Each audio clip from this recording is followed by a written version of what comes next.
Srabanti kitchen কুকে আপনাদের স্বাগত। আজকের রেসিপি রুই মাছের পাতলা ঝোল। হলুদ, লবণ, জিরের গুঁড়ো আর ধনের গুঁড়ো একসাথে নিয়ে এবার একটু জল দিয়ে দেবো, দিয়ে ব্যাটারটা করে নেব। বন্ধুরা, যে রুই মাছের পাতলা ঝোলে যে কপি ভেজে নিয়েছি, বড়ি ভেজে নিয়েছি, পটল ভেজে নিয়েছি, আলু ভেজে নিয়েছি আর মাছও ভেজে নিয়েছি। দেব প্রথমে বন্ধুরা আদা বাটা আর লঙ্কা বাটা, দেব টমেটো কুচি,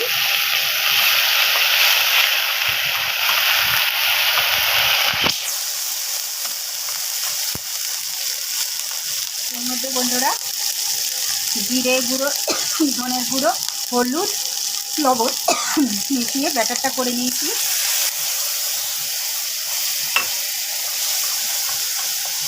এবার সমস্ত সবজিগুলো একসাথে দিয়ে দেবো।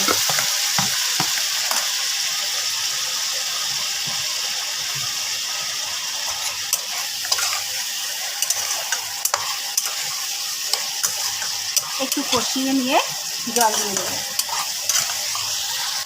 আমার কষানো হয়ে গেছে, এবার জল দিয়ে দেবো। যেহেতু পাতলা ঝোল করব, যা গরম পড়েছে বন্ধুরা, তাতে পাতলাই ঝোল করতে হবে।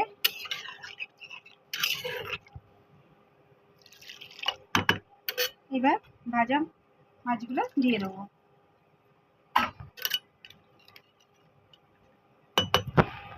বন্ধুরা, রুই মাছের পাতলা ঝোল এইরকম আরও নিত্য নতুন